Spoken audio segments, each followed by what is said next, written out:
Okay. So one person was showing this to me last week. I don't know if it was you or not, but it was saying it couldn't open an X server, and that's as far as we got. But it should work under Cygwin, and I think it'll work under VirtualBox.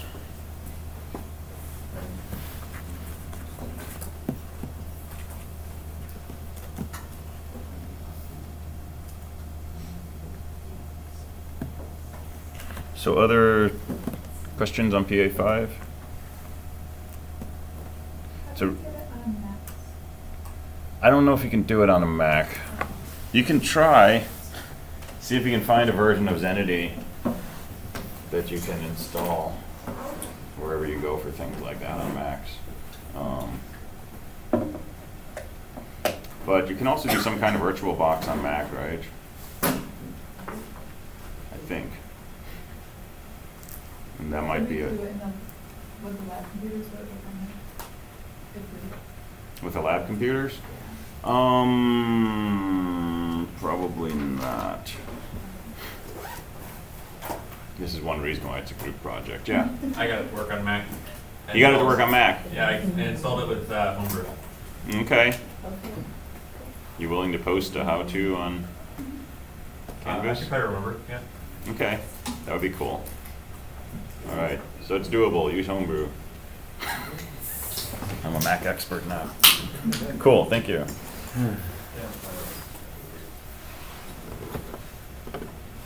So it's a really short week this week. We had like Monday and Tuesday. Yeah, no, we should just start 2 days early.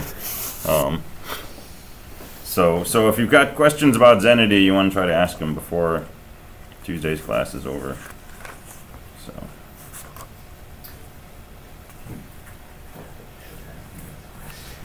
All right, well, let me talk about PA4. So PA4, by and large, looked pretty good.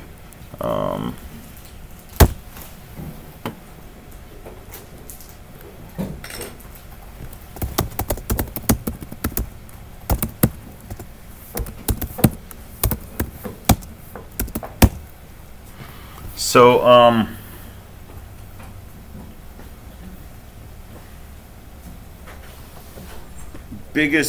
most common issues I saw, number one, probably blowing up on War and Peace, okay, because that's a pretty intense test. You've got to be able to handle more than 1,000 phrases in your input, and you've got to be able to handle phrases that are longer than 200 characters, and be able to truncate and ignore appropriately so you don't blow things up.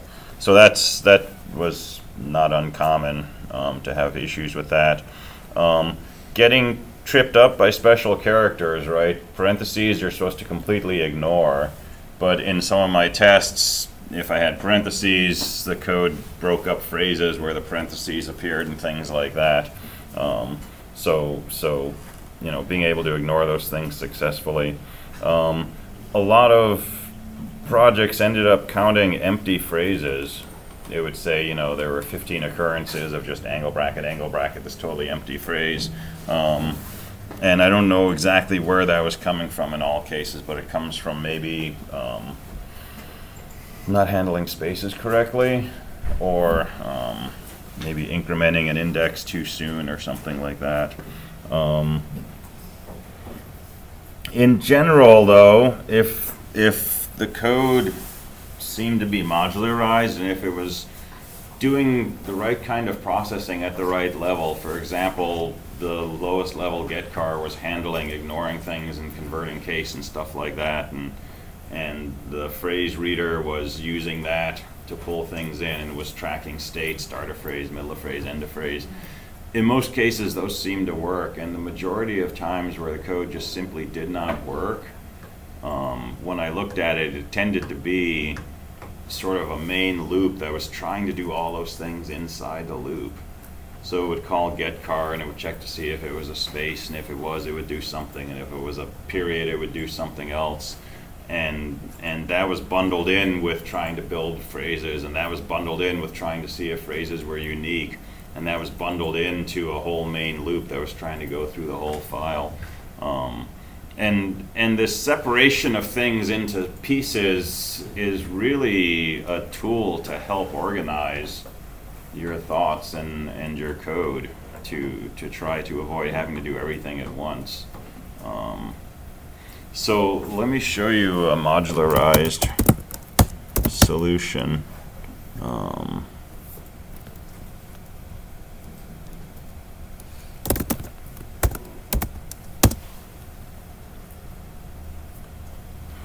So main program, right, and it's got a read phrase, it's got something that tallies up entries in the dictionary, it's got a sorter, it's got a printer. That's really the main stuff.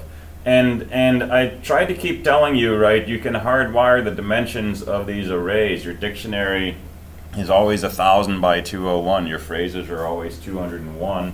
You really never need to pass around pointers, right? I did a char star buffer because it's just a temporary buffer. That's how we do strings.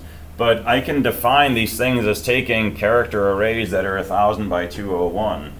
And a lot of people spend a lot of time trying to deal with char, star, dictionary, bracket, and stuff like that. And I didn't want you to have to spend time like that, but some people spent, several hours trying to pass pointers to arrays and then gave up because they ran out of time or something. So, but you can hardwire this stuff, right? So your dictionary is 1000 by 201. My count array, how many times each phrase occurs, is 1000. And then, as promised, the program itself is a few lines of code, right? So I call read phrase, it'll return a value in buffer, which is the current phrase, right? It's set up to be 201 characters. And read phrase returns a flag, right? So if it returns true, it means it got a phrase. If it returns false, it means it didn't get a phrase because it hit end of file. So while read phrase, and then tally says take that phrase and update the dictionary and the dictionary count and the dictionary length. And I had a return dictionary length so I could store that in my main program. So this loop really does the main work. Read a phrase, store it in the dictionary, read a phrase, store it in the dictionary, continues until read phrase returns false, and then sort the dictionary, print the dictionary. So print is just a loop. Go through all the dictionary entries and just print them out. And then read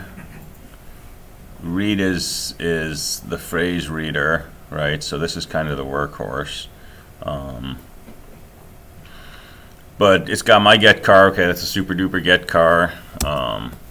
So the top loop is your first state. You're trying to get to the start of your phrase. So you read a character, and if it's not the start of a phrase, then read another character and keep looping until you get the start of a phrase. So if it's a space or it's a terminator, right, a period, semicolon, comma, call my get car again and keep looping. And then there's this extra check in here. If it returns end of file, I just return a 0 from read phrase saying end of file. Yeah. Is term a C-type character? No, so that's something that I wrote. Okay.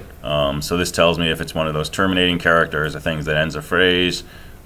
This is C-type, tells you if it's a space.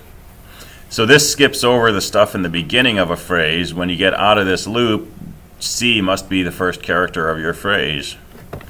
So save that in your output buffer. Call getCar again, and now we go through a loop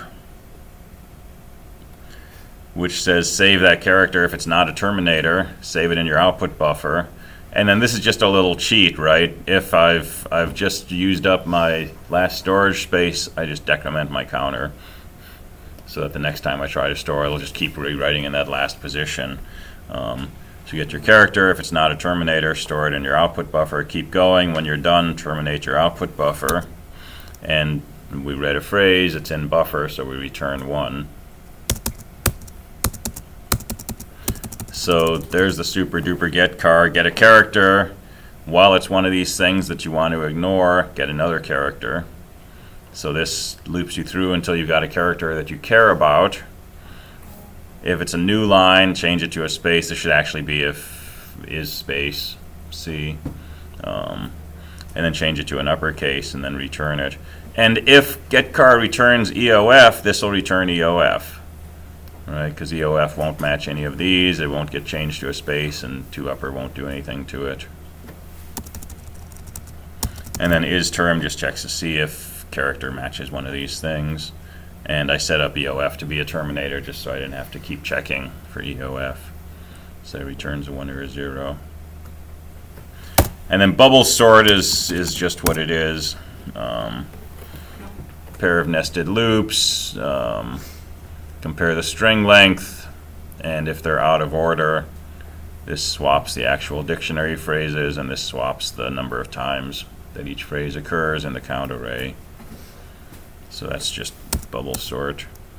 And then this takes a phrase, looks in the dictionary to see if it's already in there or not. So it comes in with a phrase, dictionary, count array, and dictionary length. So iterate through the whole dictionary and compare dictionary entry I with the phrase that we're looking at. If we find it, bump up the count and then just return the current dictionary length because we haven't changed the length of the dictionary. Otherwise, if we come out of this loop, we've looped through all the entries in the dictionary, we did not find our phrase. So now check to see if we've already got a full dictionary. If we do, if dictionary length is 1,000, just return 1,000. Don't save the new phrase. Don't increase the length. So however many phrases you encounter, it's only going to store the first 1,000. If we're not out of space, go ahead and copy buffer into the next location of the dictionary, set the count to be 1, increment dictionary length, and return that.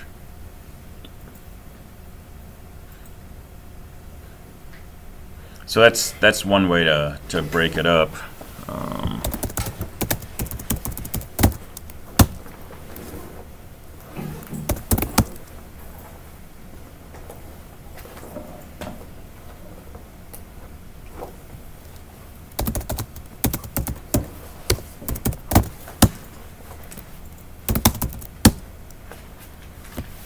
Oh, I'm on the wrong machine.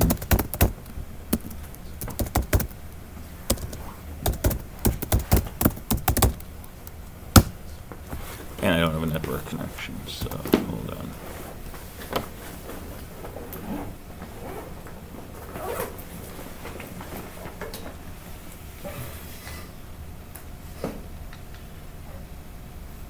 And I just rebooted, so I don't have anything cached.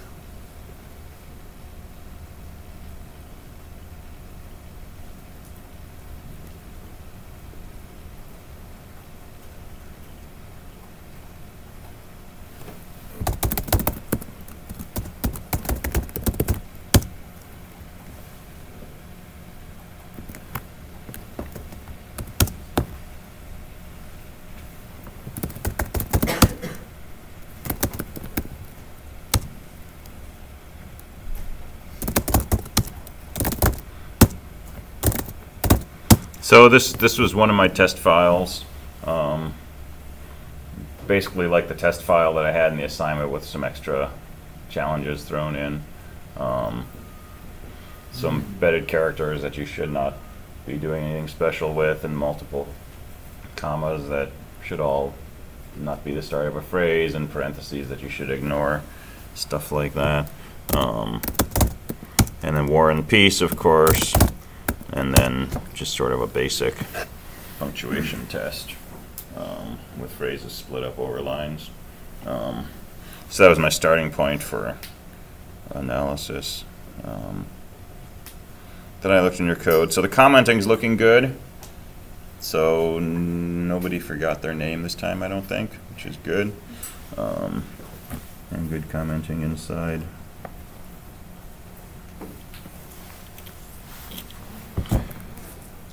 All right, so questions. So PA4 was definitely the most challenging assignment, right? And PA5 shouldn't be too bad, other than, you know, you're dealing with this new system, but you're in groups, and once you figure it out, it's pretty easy to actually write the bash scripts that you need to make this thing work. So PA4 is definitely like the worst part of the whole course as far as assignments go. because it's got a lot of parts to it, right? And it's very much about organization. Yeah. Will there be any notes on our Canvas page about like where we messed up or anything So on PA4? on PA4? Yeah, so I put comments on there if there was anything that I took off points for. I talked about that, and in a few cases I just kind of said, come talk to me about this. But if it was just like, you know, something, if it was really close and there were just a few things that were a little bit off, I sort of talked about those. But, you know, you're always welcome to come and talk to me about your assignments and go over questions and such. So yeah, PA4, lots of parts and pieces, lots of work around organization, right? Thinking about sort of the problem from a high level and then breaking it down into pieces and figuring out how to put those together. That was a huge part of the challenge for PA4, basically. Somewhat reminiscent of what we'll be encountering in 222. Okay, the projects in winter are going to be somewhat larger. They're going to involve generally new concepts, right, in data structures, linked lists and trees and things like that. So that's going to be part of the challenge, but it's definitely going to require you to be able to break problems down into sub-problems, right, and tackle those smaller pieces. And so that's something you want to try to think about and get some practice with, right? And if you don't feel like your PA4 came out the way you wanted, right, it's not bad to go back and try to do it different ways.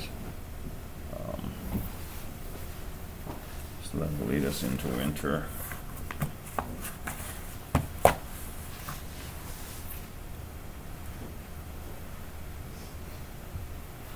So let me talk about a couple of other things in Bash.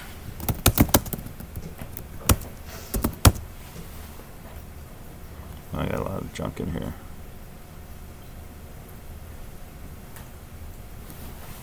I'm gonna get rid of all of that. All right, so let's talk about arrays in Bash. So Bash lets you do arrays, and this might be handy in PA5 and in other stuff. So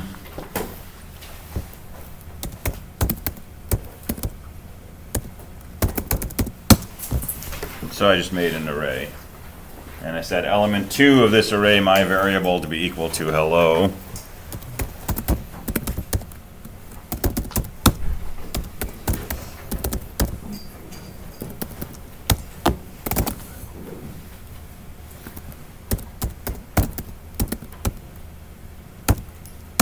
And I can get to the value of an array element by saying $ curly bracket, my variable bracket, and the index.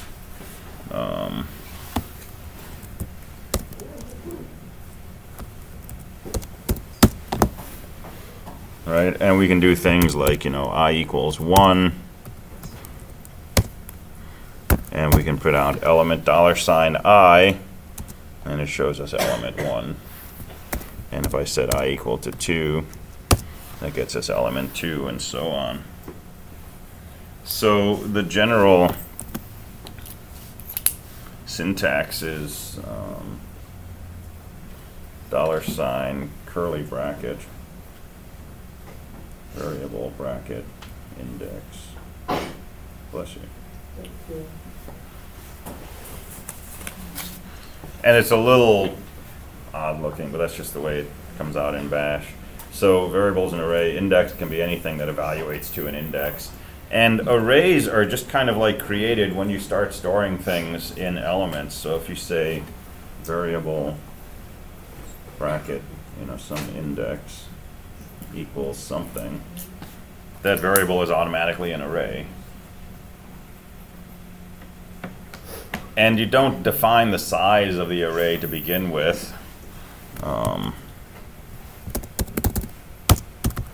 So if I try to print element 100 of my array, it just comes out blank.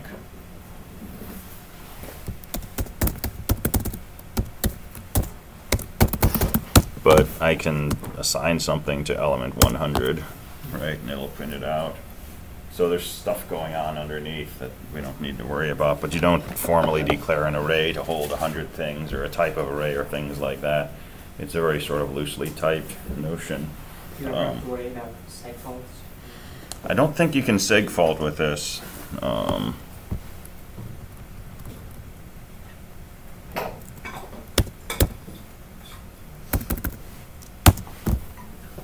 So it tells me bad array subscript, but that's not too bad. Although that's a little weird. That looks like an error.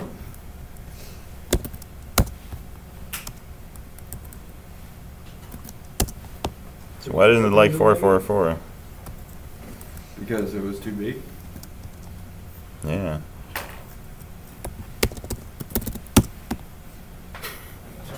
Oh, okay. Hey, I didn't write it. To only 127.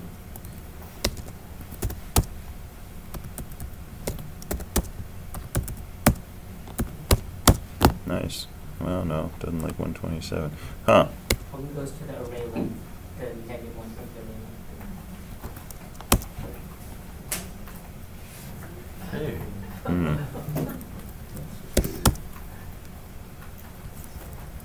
Oh. I don't know what negative subscripts do in here. It's an interesting question. I don't think it's random, and I don't think it's a bug. I think it does something, but I don't know what. That's weird, though. Anyway, forget about negative subscripts. But positive subscripts, you can do whatever.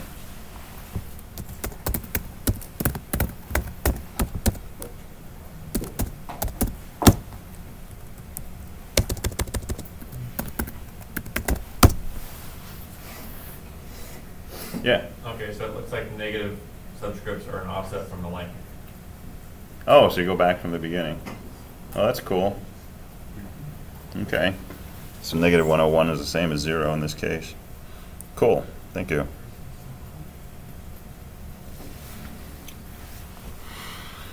Is it allocating 1.2 million? I don't think so.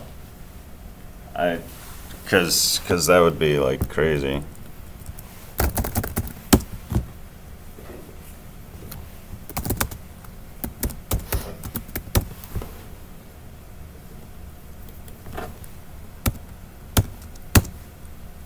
Yeah. It's magic.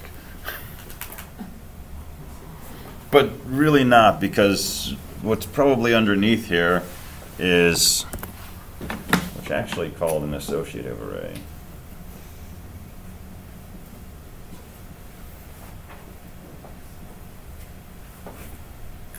And associative arrays are the key to like happiness. So we can declare arrays, by the way. We can say declare array, right, and tell it that XX is going to be an array, but we don't really need to, because arrays are created automatically when you specify things with brackets. But associative arrays we do want to be able to declare, and we declare them as follows. Declare uppercase A, and then the name of the array.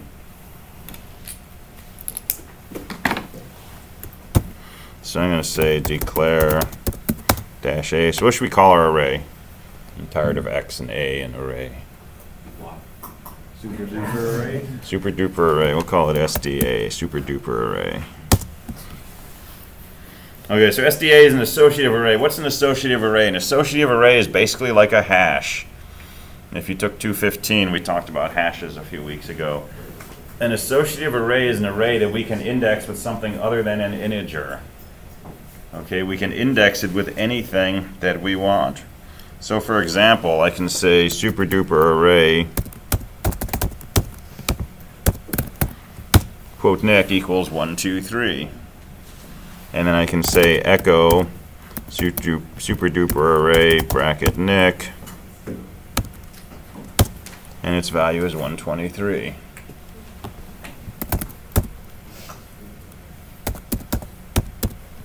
So it doesn't doesn't take integers, it takes variables. It will take integers.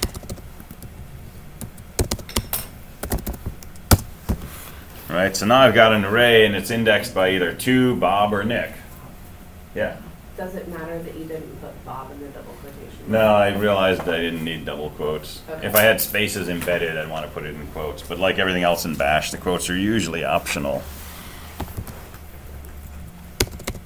So I can look at super duper array bracket Bob, that's 4, 5, 6. I can look at super duper array bracket 2, that's 7, 8, 9. If I look at anything else, right, it's missing. It doesn't exist. So associative arrays can be indexed by anything, right? Not just consecutive integers, but by anything that we want.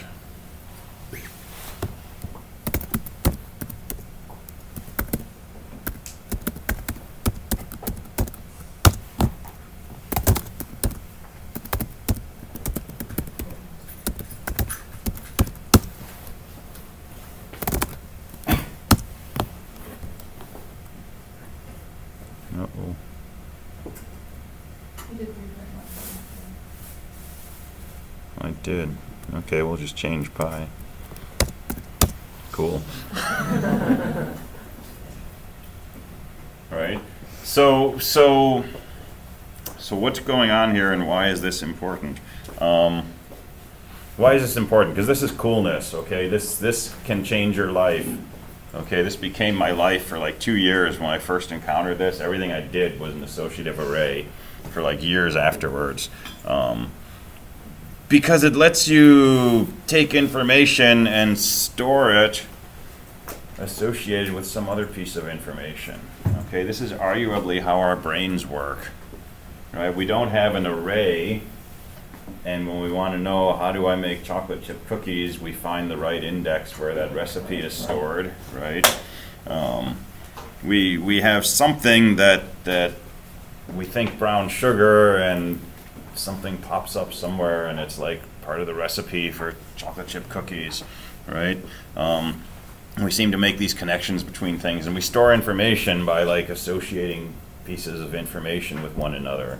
I don't know this definitively. This is one of the theories of how our memories work. So associations, right, as opposed to just here's a sequential bunch of information, this is the first piece, second piece, third piece, fourth piece, right? This is a much richer way to organize things. I might have the name of a student and use that name as an index, and what would be associated with that might be a list of courses that they're taking, right? And now if I want to know what are the courses that Mary is taking, I can just look at course list bracket Mary and pull up a string of all the courses, right? Yeah. Does echo exclamation $sign just do the last command you echoed? Oh, so all right, so this is a test. So exclamation $sign pulls up the last piece of whatever you typed previously. So this would just pull up the word test, all right? Exclamation star will pull up everything except the first word that you typed. So exclamation star would pull up is a test. And exclamation exclamation pulls up the entire line. And I probably never talked about those, but they're handy shortcuts.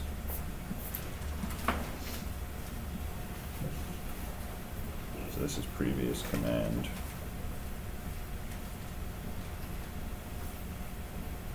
Previous command. Except the first word. And this is previous command, last word.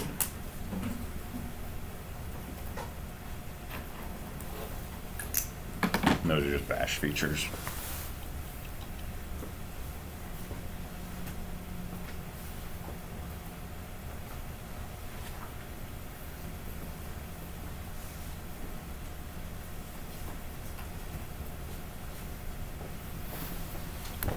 All right, so associative arrays.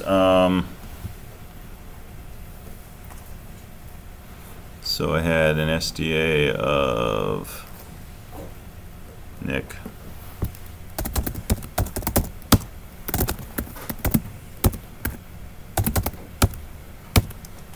Right, so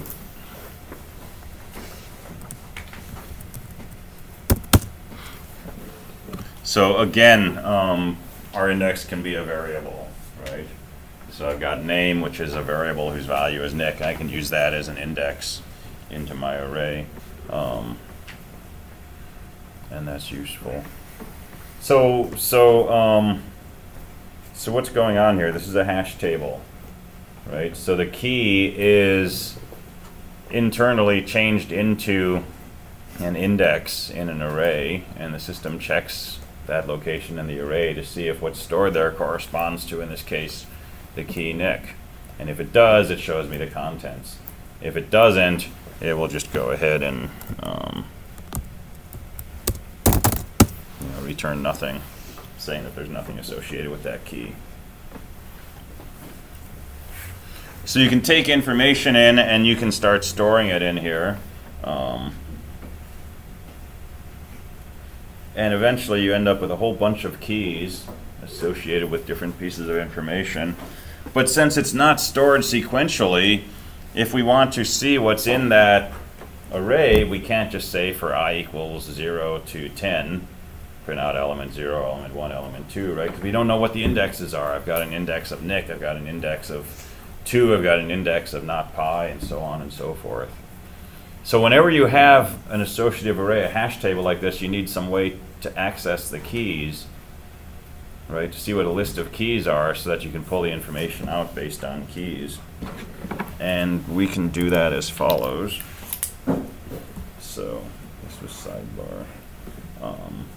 Declare your array, store things, pull things back. So there's a special thing we can do. So string curly bracket name bracket @sign. This gives you a list of all keys.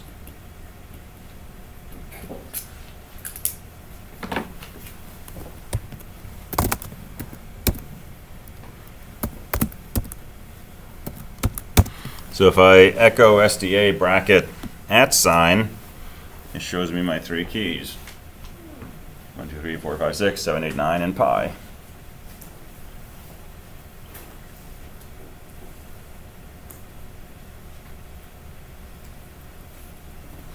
And there's no guaranteed order for these.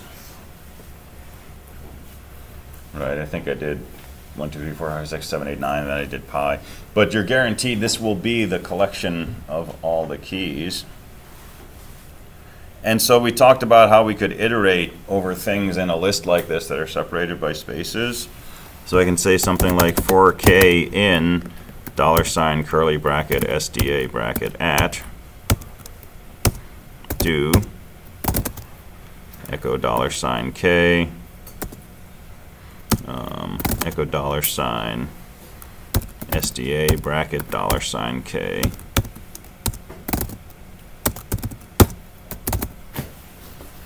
So what am I trying to do? I'm trying to start off with a list of keys up here, right? That's this. So they're separated by spaces. So I'm basically saying for k in this space separated list. So the first time through, k will take on the value 7, 8, 9. I'll echo that, and then I'll echo, I need a $ in here, so that won't work. It'll echo the value of that entry in our associative array, and then a space, and I'll just iterate on all the keys. But I missed a $, so let me go back and do that.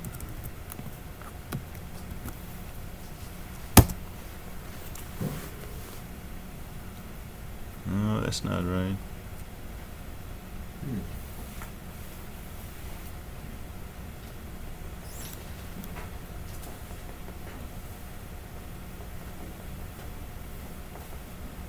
Are you supposed to have the second $ in the echo SDA? I think so. Otherwise, it's just looking for the key of k.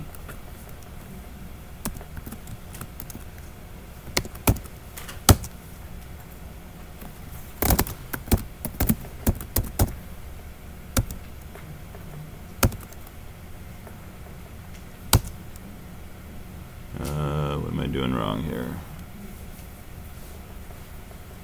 You said SDA pi instead of SDA 3.1415, I think.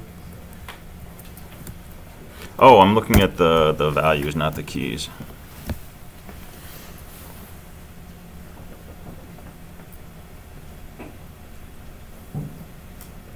I'm confused.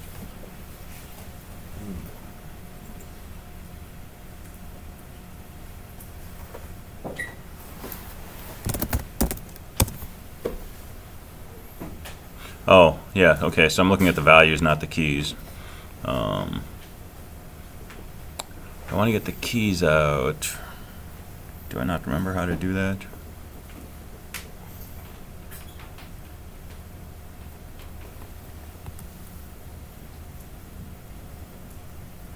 Huh, okay, I don't remember how to do this. I'll have to figure that out and I'll let you know.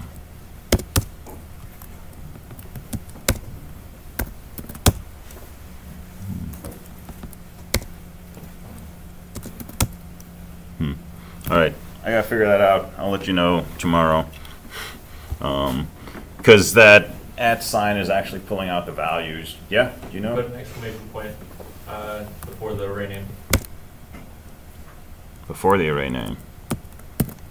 with the same @ sign. Oh, good. Okay, thank you. All right. So, list of all values.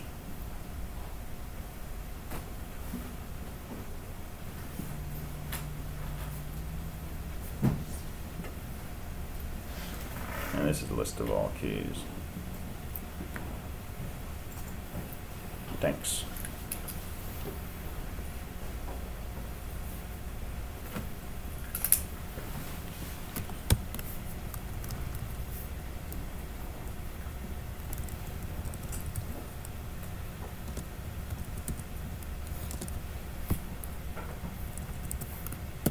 All right, so for k in, we'll pull out the space-separated list of keys, echo the key, echo the element associated with the key, and iterate over that. So there's the dump of our associative array. So entry 2 is 7, 8, 9, entry non-pi is pi, entry Bob is 4, 5, 6, entry Nick is 1, 2, 3. So if you need to retrieve what's in your array, you can do it like that.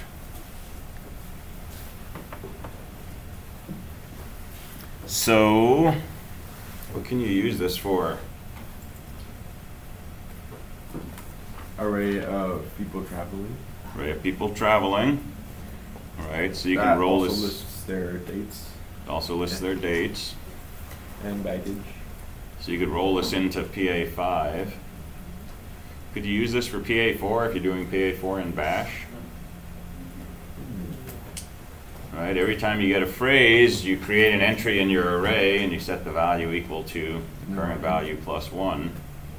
And that does all of your recording of phrases, finding unique phrases, and so on and so forth. All right, so a hash can make life a lot easier in a lot of situations.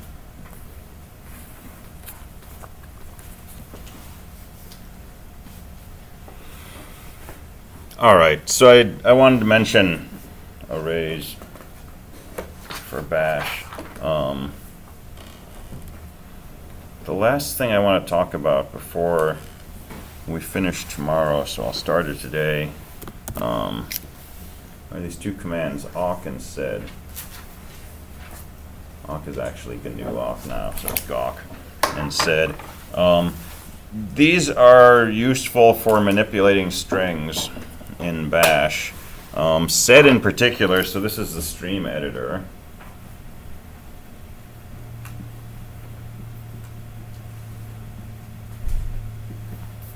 But here's probably the most useful form for the next few days.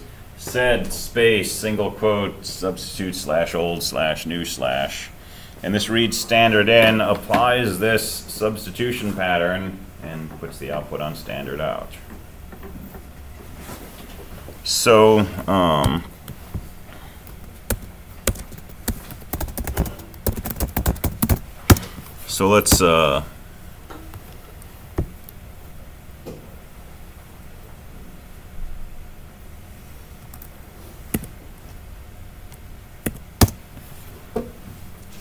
let's just pick a date here. So D is equal to this. Suppose I want to change, suppose I want to find out what year this date corresponds to, right? So I did my Zenity command, I did it in back quotes, I saved the result in this variable D. I'd like to break this into like a month, a day, and a year so I can do some arithmetic, right? Find out how many days you're going to be gone or whatever.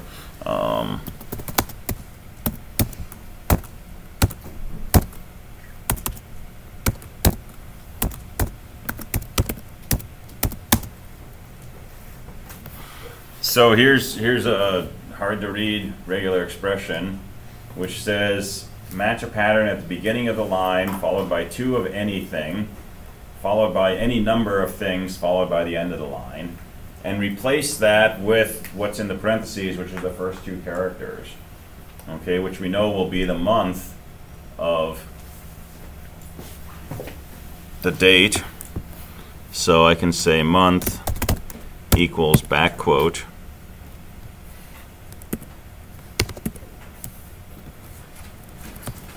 I'm going to echo $D and pipe that into sed.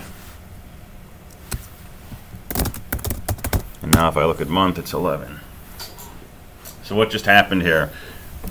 We did a Zenity command. We captured the output. We stored it in date. So date D is equal to this thing. I said, let's echo that, right? So it's these characters. Let's pipe that into the stream editor with this regular expression, which says, take the whole pattern and replace it with the first 2 characters. Right? So if I just do this,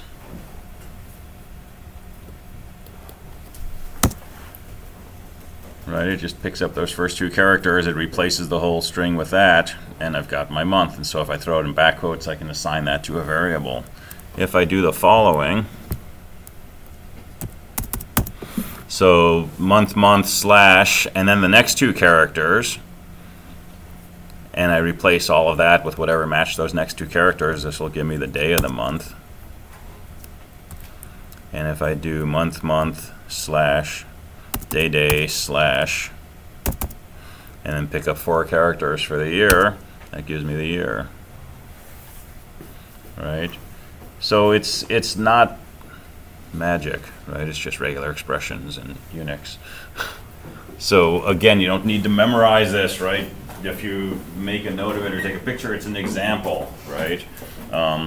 So this is the most useful thing you can do with sed probably for PA5 is just do substitutions on regular expressions.